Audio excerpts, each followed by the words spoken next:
All right, everybody, it's 12 o'clock. Welcome to today's seminar.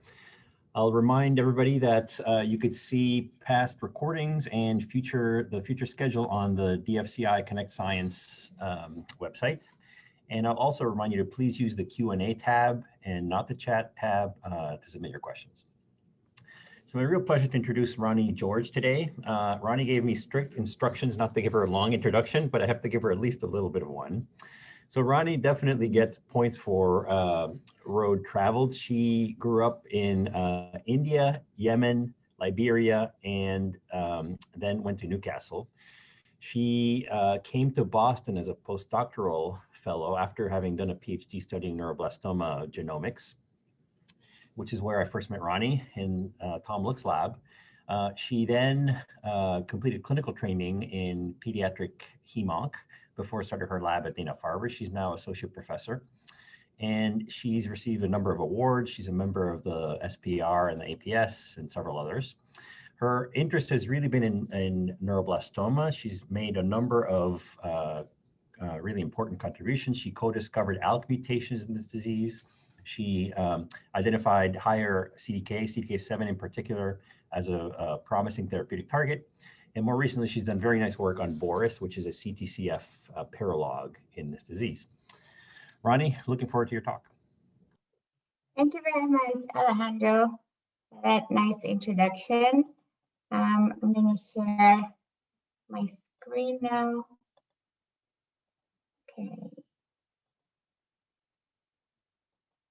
Okay, hello, everybody. I'm very pleased today to give an outline of a couple of studies that my lab has been conducting, and really have to do with cell lineage and the importance of cell lineage in cancers, especially in response to therapies. I have no relevant disclosures. And so my talk today will be composed of two sections, primarily as aberrant chromatin looping and transcriptional reprogramming associated with therapy resistance, which is now published about a year ago, and a new study about cell lineage also being a predictor of immune responsiveness in neuroblastoma. So just to go over neuroblastoma, which is really has been the focus of my lab for many years. It's a pediatric solid tumor. It's a tumor of early childhood, and it's a tumor that's derived from the developing neural crest. And so it arises from sympathetic nervous tissue and gives rise to tumors along the paraspinal region, in the paraspinal ganglia, and in the adrenal gland mostly. And it's a very heterogeneous tumor, both clinically in terms of behavior, in that tumors that occur in younger children, less than 1 year of age, sometimes have a tendency to regress spontaneously, while those that present in infancy tend to be highly aggressive, metastatic, with a very poor prognosis. In fact, neuroblastoma, being the most one of the most common solid tumors of childhood, is also one with the most, about 15% cancer-related mortality. So a lot of work has been done on the genetics of neuroblastoma, and one of the most common genetic mutations in neuroblastoma is amplification of the MYC oncogene within the family of MYC family of oncogenes, where certain tumors have more than anywhere from 30 to over 100 copies of this gene. And patients with MYC amplification in their tumors tend to have a very poor prognosis, and it's really one of the earliest forms of stratifying treatment based on amplification of MECAN, in that these patients have very aggressive multimodal chemoradiotherapy and transplant, and yet they still have a poor prognosis, especially on relapse. We know that knockdown of MEK in these cells leads to death of these cells. And we had shown earlier that in MEK amplified cells, MEK expression is regulated by a large super enhancer, which tends to cause overexpression of MEK, causing MEK to bind to all actively transcribed genes in the cell. Another mutation that occurs in about 10% of neuroblastomas are activating mutations within the kinase domain of the ALK tyrosine receptor. So these are different from the translocations that occur in lung cancer and inflammatory myofibroblastic tumors, being single point mutations within the kinase domain. And the combination of MEK amplification and ALK mutation generally leads to a very poor outcome that is seen in patients, but that we also showed in transgenic models of neuroblastoma. And to date, there haven't been any particular ALK inhibitor that specifically is active against some of the most prevalent and aggressive ALK mutations seen in neuroblastoma, like the F1174 mutations. Although ALK inhibitors have been tested in several phase trials, and the ALK inhibitor crizotinib is currently being tested in a phase 3 COG trial. So because of this, we wanted to see what induced resistance to ALK inhibitors in neuroblastoma patients with this mutation. And this work was done by two postdocs in my lab, David and Ruben, who did most of the computational analysis, both of whom have departed from the lab. So what we did was we used a neuroblastoma cell line that had both amplification of MEK as well as an ALK mutation, and generated resistance using the ALK inhibitor T684 developed by Nathaniel Gray, which is the ALK inhibitor that has developed into ceritinib from Novartis. And we exposed these cells through increasing doses over a period of time until the cells were able to grow very well in about 30 times the normal IC50, from 40 to 1200 nanomolar.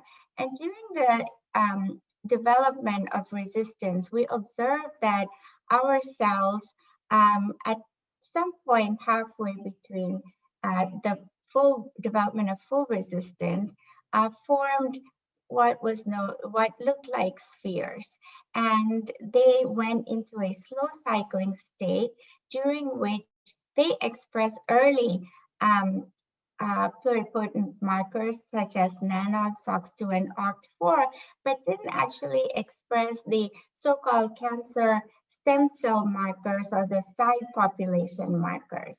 And then after a while in this stage, then for some reason that we are still trying to figure out, they moved out of this stage and became proliferative again. So we then wanted to find out what the causes of resistance were.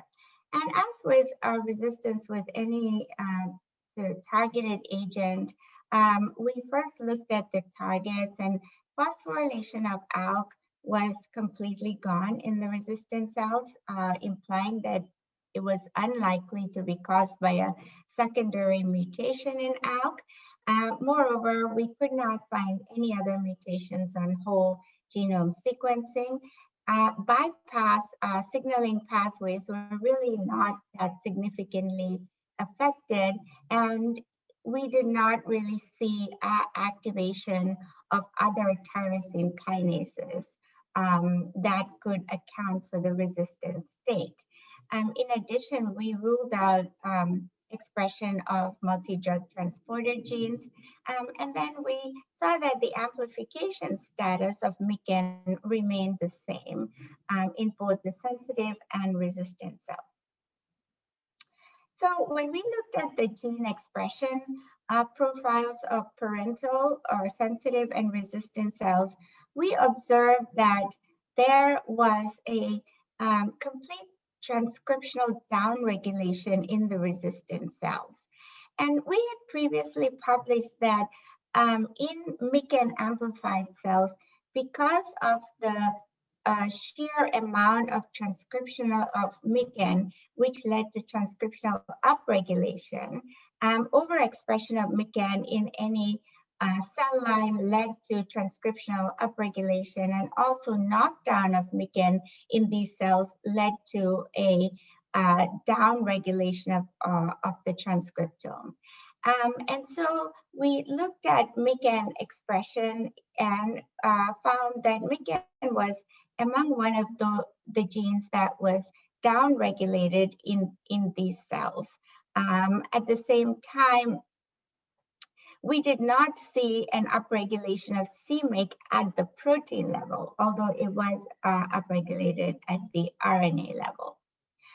So then we looked deeper into how MICAN expression was downregulated in these resistant cells and compared to the parental cells, we found that the resistant cells had loss of the activator histone marker of active genes, the H3K27 acetyl, which is a marker not just of, can be a marker of transcription start site, but mostly of enhancer regions.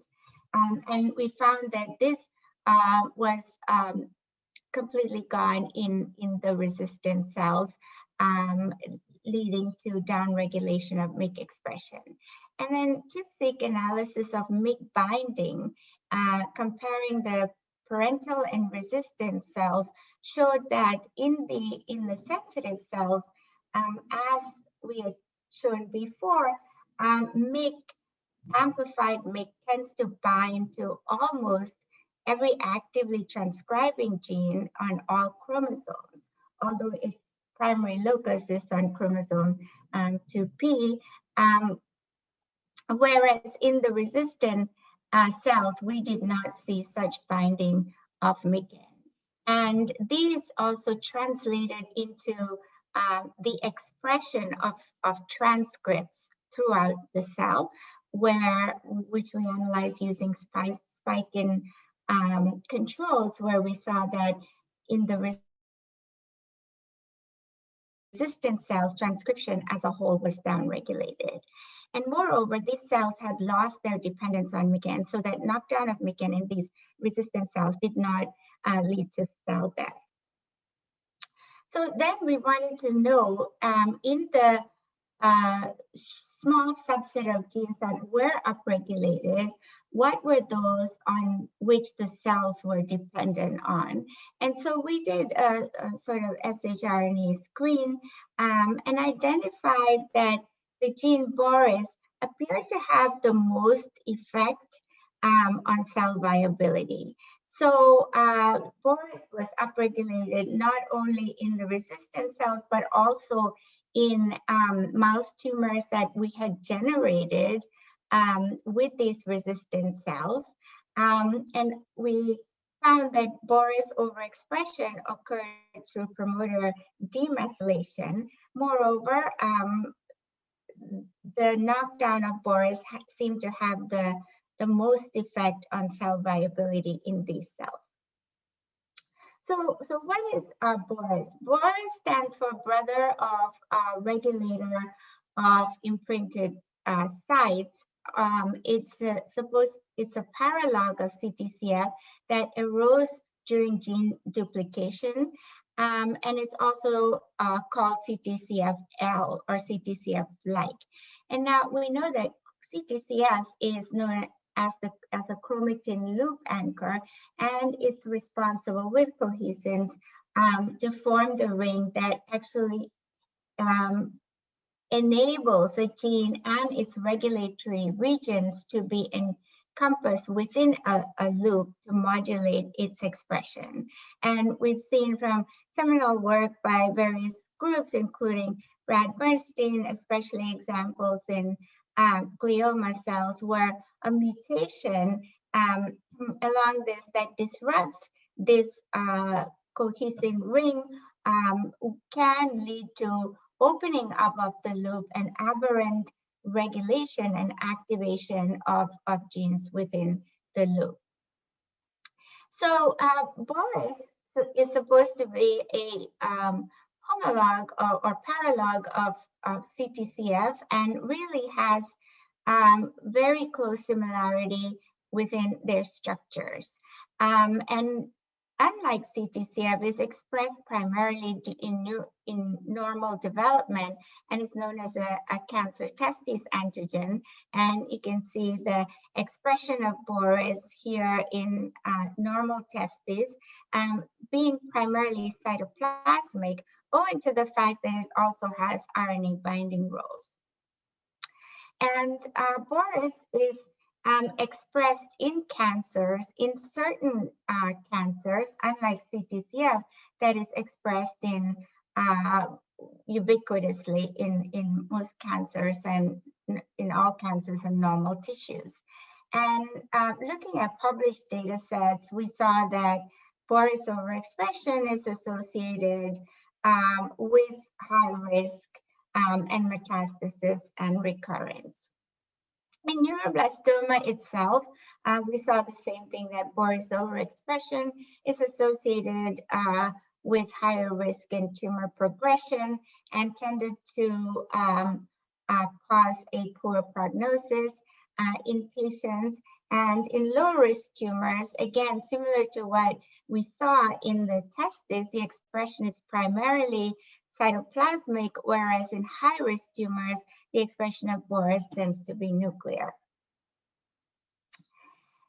So because Boris has DNA binding activity, we then wanted to look at the regions or the extent of binding of Boris in resistant cells compared to sensitive cells.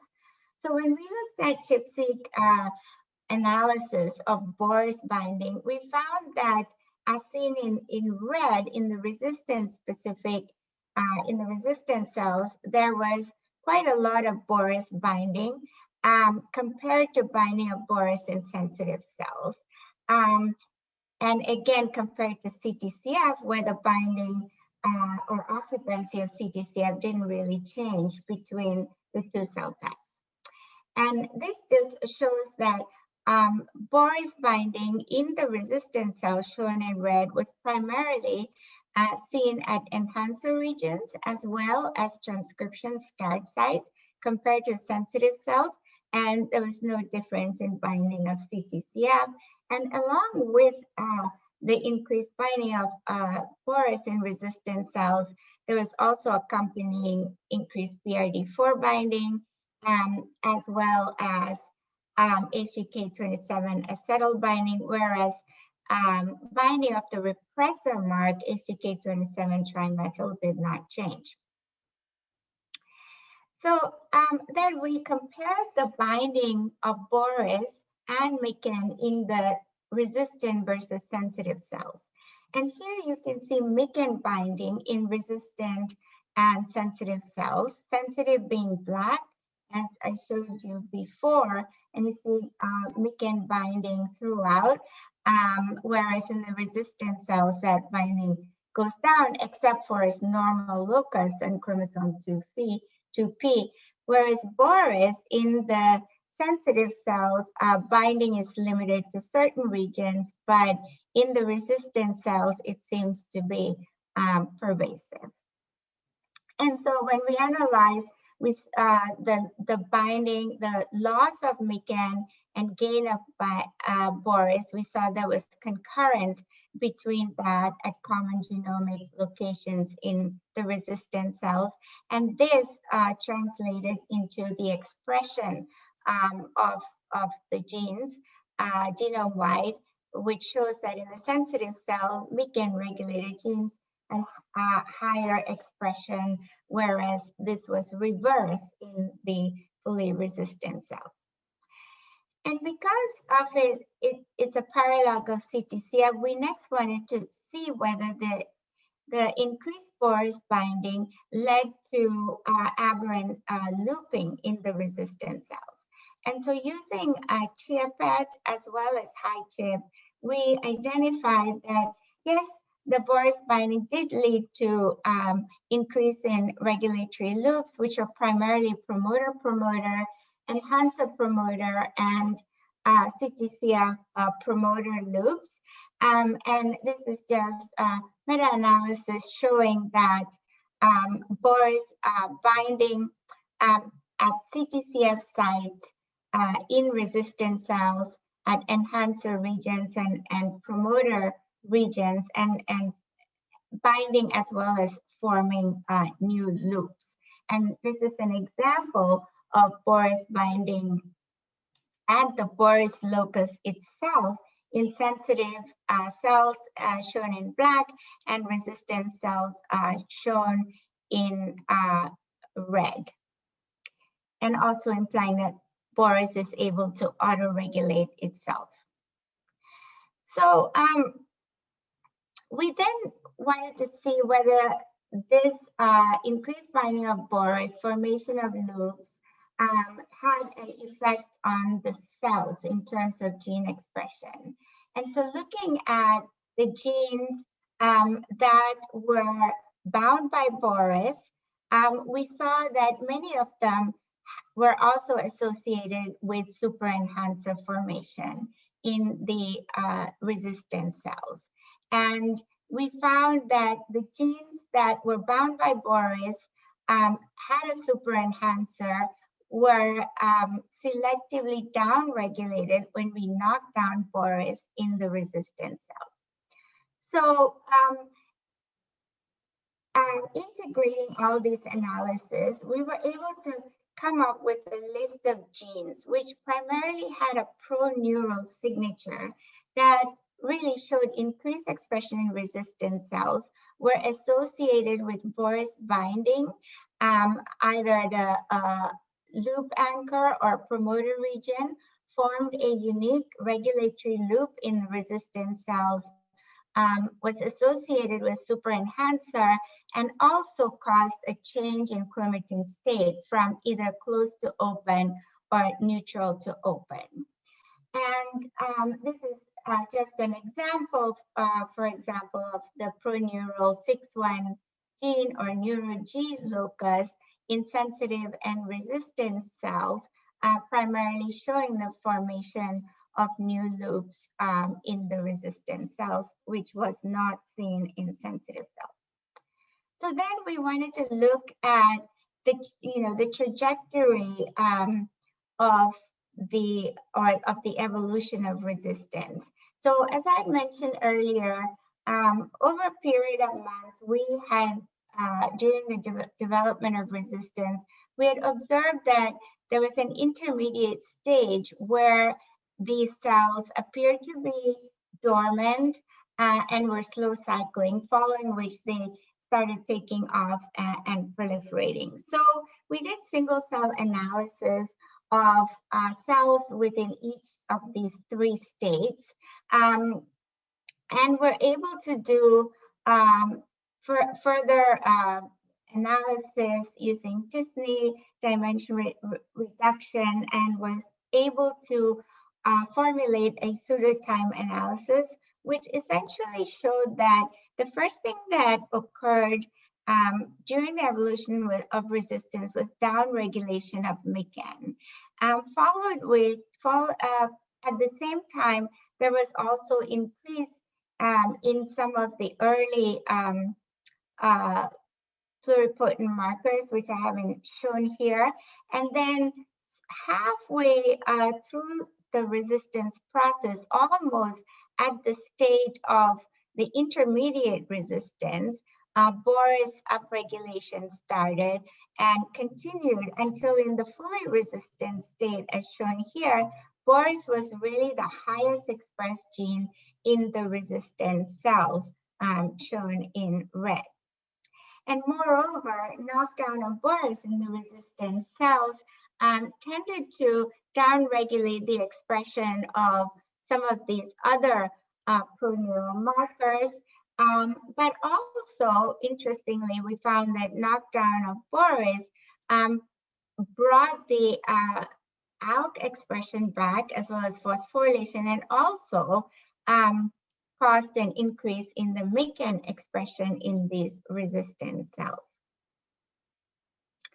So to summarize this part of the talk, here we see that in neuroblastoma cells that develop resistant to targeted therapy, and cells in which MECAN was amplified and ALK was mutated, they underwent a sort of intermediate resistant dormant stage, during which there appeared to be upregulation of BORIS, which increased so that in the final state, the cells primarily expressed a chromatin profile that appeared to be regulated by BORIS. And accompanying this initially was downregulation of MECAN, indicating a sort of transcriptional reprogramming and lineage switching.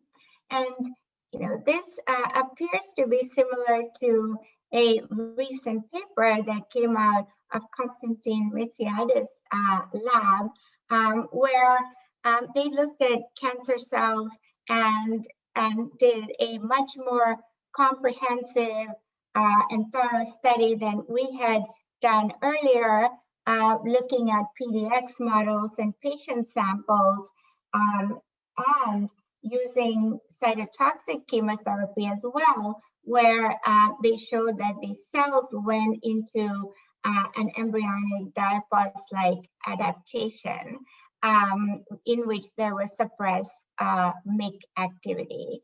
I think that our study showed also that if left untreated, these cells at some point can come up again, but with a completely different lineage, similar to what has been shown in prostate cancer, etc. So now I'm going to switch gears and talk about a new unpublished story, which was done really by two very talented postdocs in my lab, Satyaki Sengupta and Sanjukta Das. So neuroblastoma tumors are generally thought to be immunologically cold, meaning that they don't seem to have an inflamed microenvironment. And this has been attributed to both tumor cell intrinsic mechanisms as well as an immune suppressive tumor microenvironment. And in terms of the tumor cell intrinsic mechanisms, these include downregulation of HLA antigens and antigen processing and presentation genes, decrease in ligands of NK cells, as well as increased CD47 or don't eat me signals and increased protective immune checkpoints. In addition, in the tumor suppressive microenvironment, there's an increase in T regulatory cells, especially tumor associated macrophages, and increased myeloid derived suppressor cells. And together they lead to decreased T and NK cell infiltration, or homing of immune cells, and tumor recognition and decreased cytotoxicity.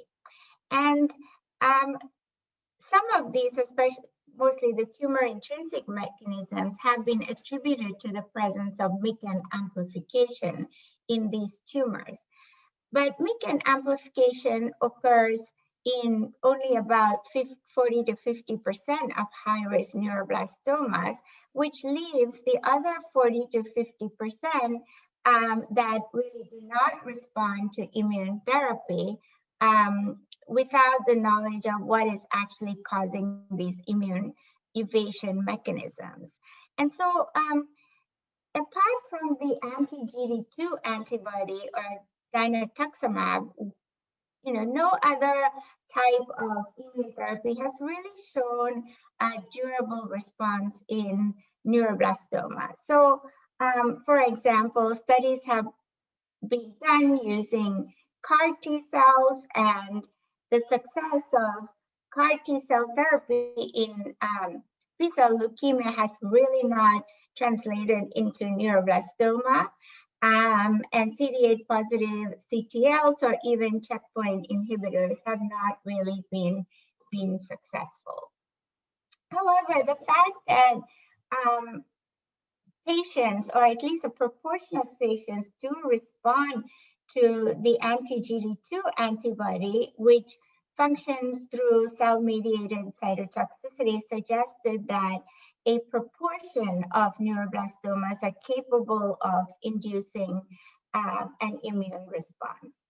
Moreover, we had recently completed a study with Rudolf Fienisch, where we had taken human pluripotent cells expressing inducible MECAN and mutated ALK, differentiated them into the neural crest lineage, and injected them into blastula stage of mouse embryos. And upon oncogene activation, these mice formed chimeras, or these chimeric mice formed tumors, which very much were histologically and genetically like neuroblastoma tumors. And we found that early on, during tumor development, there was evidence of host T-cell infiltration. However, when the tumors were fully formed, obviously there was evidence of host Tregs as well as checkpoint proteins. So these are two things, this plus the fact that a proportion of patients do respond to dinutuximab or the anti-GD2 antibody, caused us to think that at least a proportion of neuroblastoma tumors are capable of inducing an immune response. And so we performed an unbiased analysis of bulk RNA sequencing data from a very large tumor set containing almost 500 primary neuroblastoma tumors, which really represented the spectrum of neuroblastomas clinically and genetically. And after performing a clustering analysis and dimension reduction using and visualization by UMAP, we arrived at 4 different clusters. And as expected, we found that one cluster that we termed high MECAN was associated with MECAN amplified tumors and comprised about 20% of the whole data set. The second cluster was or expressed markers of neuronal lineages and was termed cluster 2. And we also observed a third cluster known as immunogenic cluster, where the tumors really expressed genes that were involved in an immune response. And the fourth really, as you can see, was totally unrelated and really comprised of what is called the stage 4S neuroblastoma tumors, which I will not talk about in this talk. So looking at the various genes that were expressed and looking at the heat map, what we saw that, as expected, and as I mentioned, the MYC amplified tumor cluster expressed genes that were associated with MYC and rapidly proliferating signatures. The neuronal cluster expressed genes associated with neuronal differentiation, like tyrosine hydroxylase, DBH, and the third cluster, which we term the immunogenic cluster, express certain genes associated with immune response. And so we found that none of the known prognostic markers of neuroblastoma were correlated with these clusters. For example, NMIC status or age above or below 18 months of age, or stage of neuroblastoma or low or high risk categories. Did not really correlate all that much, except that we tended to see higher stages in the MYC amplified as well as high risk within the cluster 1 or high MYC, and we also saw high risk within cluster 3, or what we term the immunogenic cluster. So we then wanted to look more in depth on these immune signatures, and so we developed an immune activation score comprised of genes that are known to induce a positive immune response. And we found that this is color-coded. The more immunogenic the tumors got, the higher the expression of our group, the higher the immune activation score. Similarly, we know that immune activation is usually accompanied in tumors by immune evasion genes. And so we also determined that the same thing was true here. The tumors in cluster 3, or immunogenic tumors, also had evidence of increased expression of immune evasion markers. So we then wanted to know what the determinants of an immune response were within this immunogenic cluster. So we did a gene co-expression analysis of the gene expression signatures within this cluster and found that the primary module that was associated with the immune response genes were genes involved in epithelial to mesenchymal transcription that had much more of a significant association with immune response genes than any of the other categories. So recently, or a couple of years ago, two groups had independently published papers which showed that neuroblastoma is comprised really of two states. One, which are lineage, which are regulated by superenhancer associated genes. And these include the adrenergic or the mesenchymal lineage. And the adrenergic cells were characterized by a co-regulatory circuitry comprised of genes such as FOX2B, GATA, HAN2, DBH, all very, very reminiscent of the early neurocrest precursor genes, whereas the mesenchymal tumors tended to express genes such as PRRX1, FOS1, FOSL1, and FOSL2 that were similar to a mesenchymal phenotype. So we reasoned that it could be that the mesenchymal tumor, the tumors in the immunogenic cluster might have more of a mesenchymal phenotype. And so we analyzed these tumors within the immunogenic cluster and found that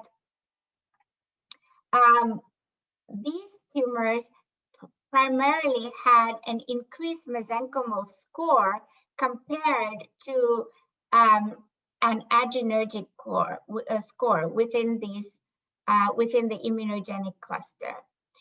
So the adrenergic score and the mesenchymal score had been published previously by the two groups. However, what we found was that the tumors did not really have a typical adrenergic or mesenchymal score.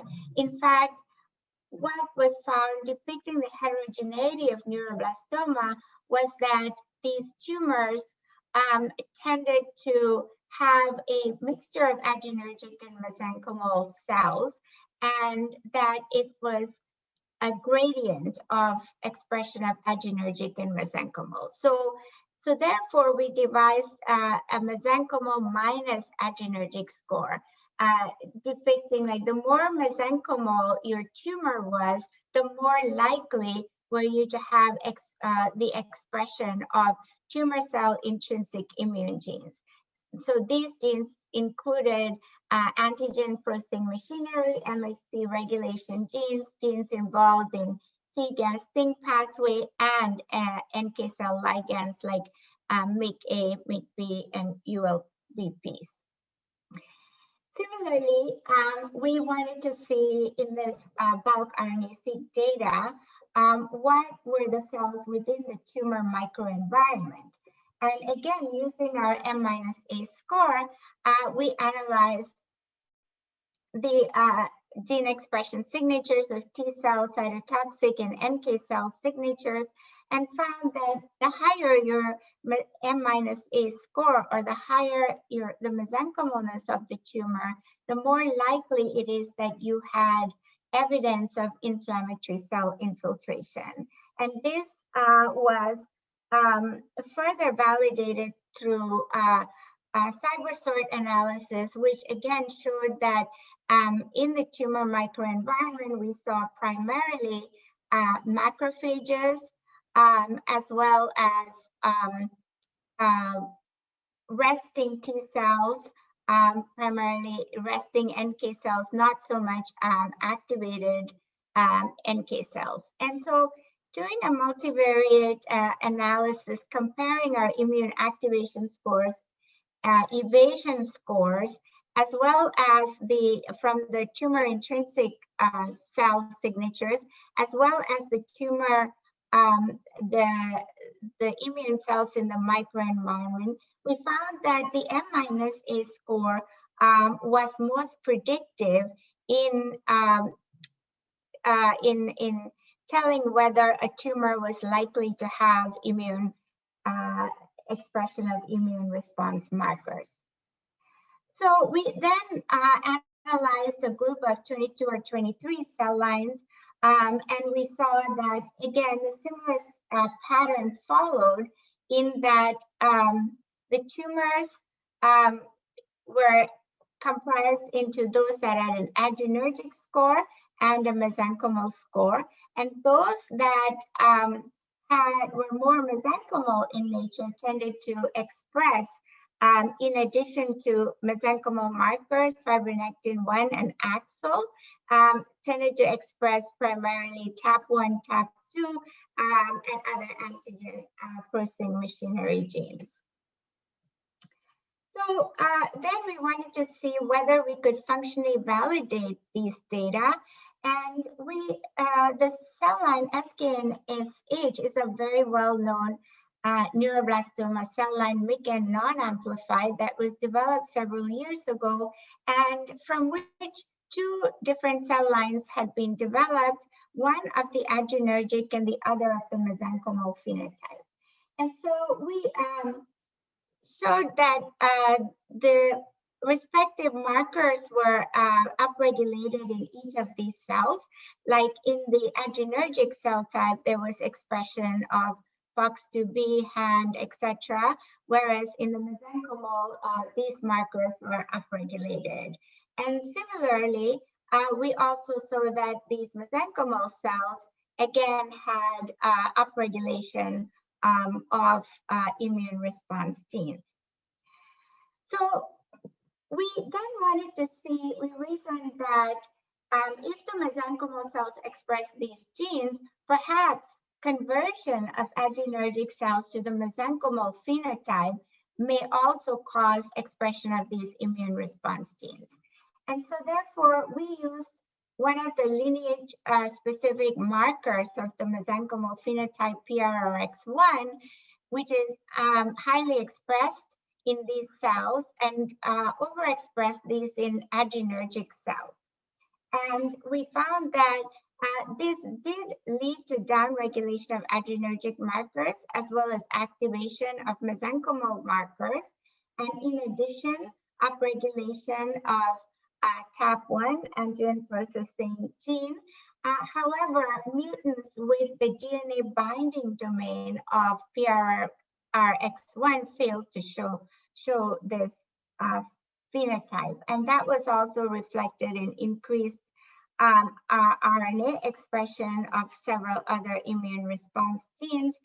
And using FACS analysis, we were able to show that induction of the mesenchymal state did tend to cause a modest upregulation in HLA expression, but more so with ligands of NK cell receptors, MIG-A and B.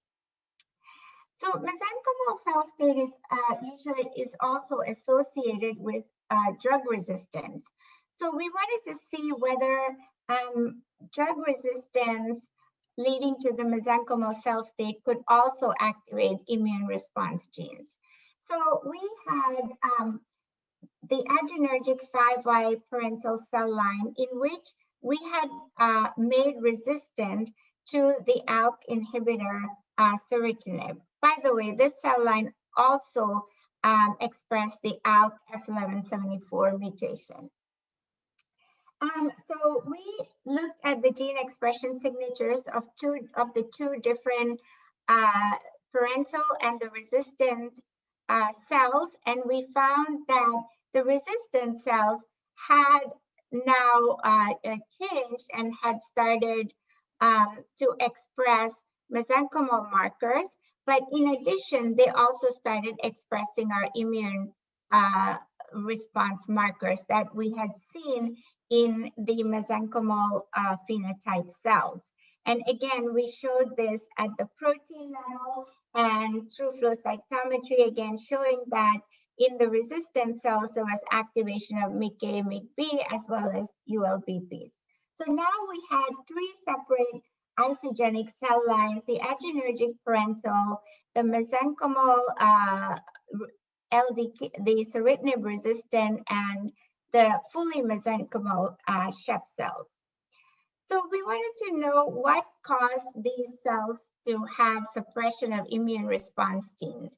And we know that the different cell states are epigenetically regulated, as seen in this slide. And so we looked at the expression of the immune response genes, cell intrinsic immune response genes in the parental and resistant cells, as well as in the cells in which we had induced the mesenchymal phenotype by overexpression of the PRRX transcription factor. And as you can see here, when we induce the transcription factor, the expression, the binding of the activated histone mark went up at this particular locus, which is a bidirectional promoter for TAP1 and PSMB9. At the same time, the repressor mark deposition went down in these cells. And that translated into the same findings in other genes as well. Similarly, when we looked at our resistant cells, we found that as the cells underwent lineage phenotype from adrenergic to mesenchymal, they tended to acquire active histone marks at various immune genes, but at the same time, as seen here, they tended to lose the repressor histone marks in the in the resistant cells.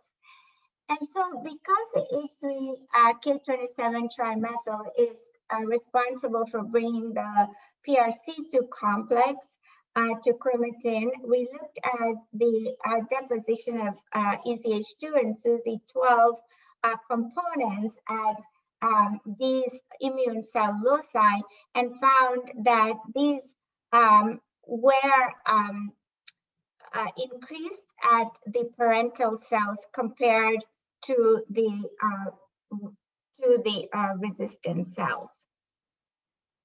And in fact, we identified that between the resistant and parental cells, there is a shift in chromatin state from repressive to active chromatin, or gain of active chromatin at various immune response genes.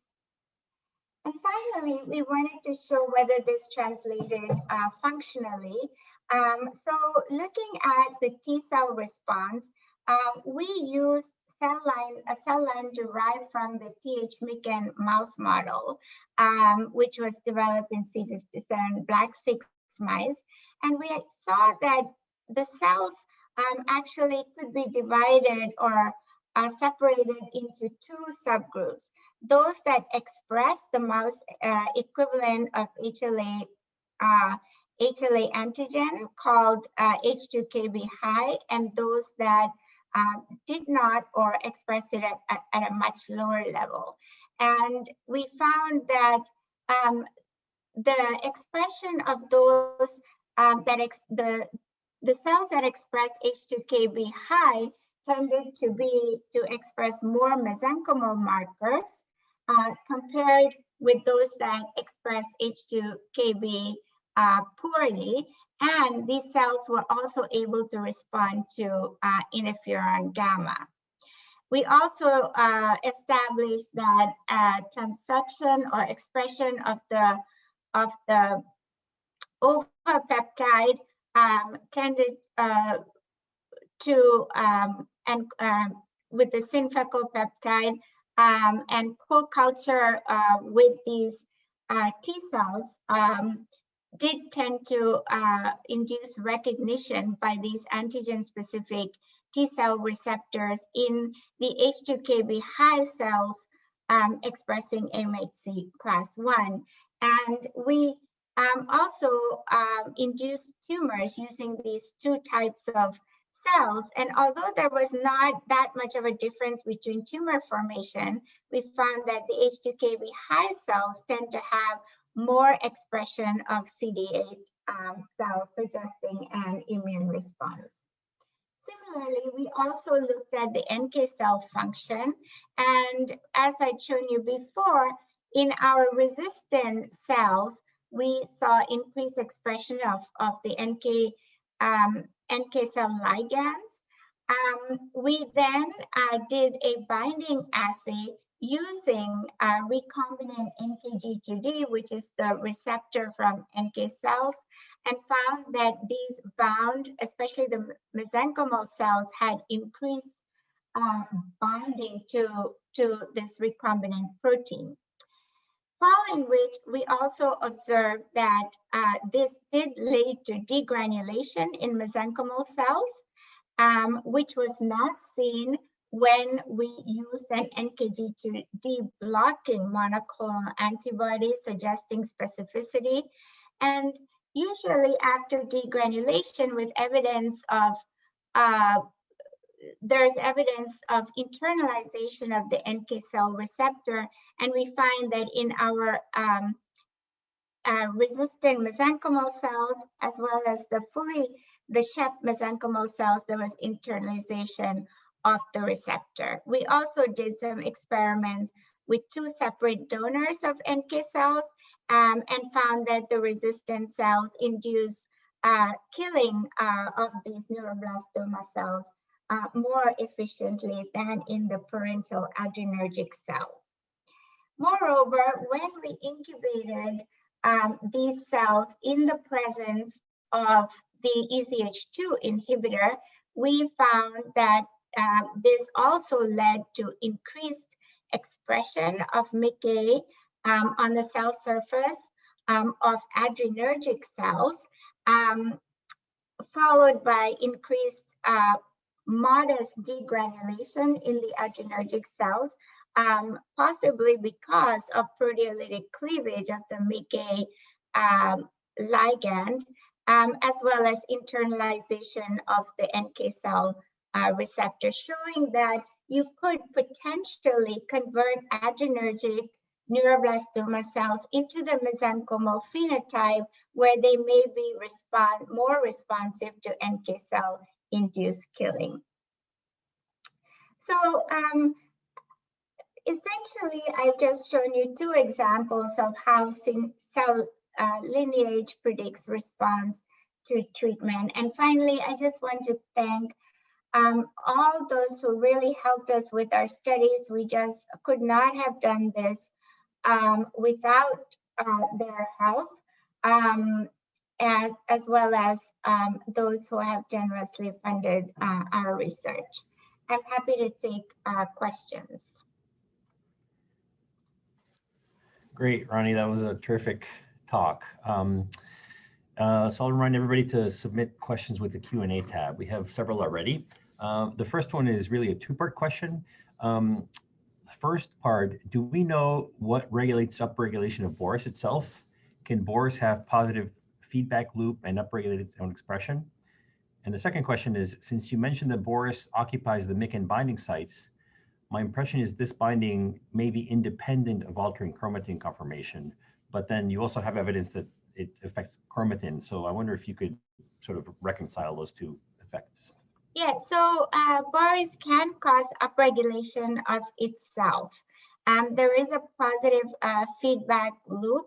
Sorry, I lost that. Okay, there is a positive feedback loop, and definitely Boris binds to its own promoter. So Boris occupies MIC binding sites, definitely, but it also occupies additional sites on chromosomes so that it can induce expression of the pro-neural gene. So it does induce not necessarily structural loops, but functional loops, sort of those that cause enhancer promoter interactions within a topologically associated domain, as opposed to new tags. All right, great. Second question. In your talk, you mentioned a lot of different scores, immune activation and evasion scores and MA scores. Could you talk about how these are calculated and what factors they're measuring? So the scores essentially were generated using a list of genes that are known to regulate immune evasion and as well as activation. And these were identified through published data sets and publications which showed genes that are responsible for immune evasion and activation. And the scores were generated computationally. And so I'm not an expert on that, but our paper is actually on bioRxiv with the methods detailed. And so please feel free to look at those scores or how they were derived. I think we have time for one more question, which is from Tom Look. The question is, when immune response genes are upregulated in neuroblastomas that adopt the mesenchymal signature, does this make them more responsive to immunotherapy, either CAR T cells or checkpoint inhibitory antibodies? Neuroblastomas have very low mutation rates, so low tumor antigens for endogenous T cells to target. And some neuroblastomas have been reported to be refractory to killing by CAR T cells. Does the immune response gene signature make them more responsive to CAR T cells? Yeah, that's a good question. So definitely, we haven't specifically tested CAR T cells yet. What we do know is that the mesenchymal cells have the ability to be recognized by T cells, and can be, so if these patients are stratified depending on the mesenchymalness of the tumor, then following functional studies and in vivo studies, it would be possible to determine that whether or not they would respond to CAR T cell therapy. However, what we do see is that we see that you can actually increase the expression of NK cell ligands, and thereby make these cells more amenable to NK cell therapy. And we have shown that in vitro using NK cells from patients, and we are also in the process right now of performing in vivo experiments to validate that. All right, great. Well, that's all the time we have. There's a few more questions, but I think Claudia can send them to you by email, and you can hopefully respond. Thanks again. That was really great, Ronnie.